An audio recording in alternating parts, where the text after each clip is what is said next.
ellipse JEE Mains 2025 April 2nd shift 2 problem.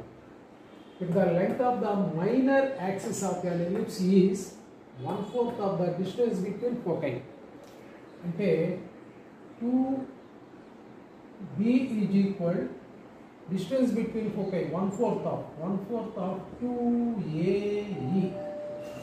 Okay అండి. అయితే eccentricity of the ellipse ఏంటి అని అడుగుతారు.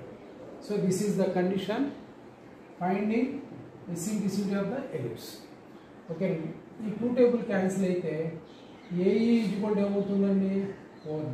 స్క్వేరింగ్ చేస్తే a square e square equal 16 b square అవుతుంది. a square e square equal 16 of standard formula b స్క్వేర్కి formula a square into 1 minus e square.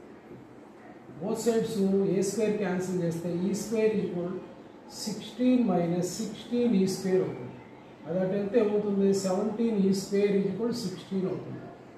అంటే ఈ స్క్వేర్ ఈక్వల్ 16/17. దెన్ ఈ equal 4/√2 17. So answer is in the first option. Okay, simple problem.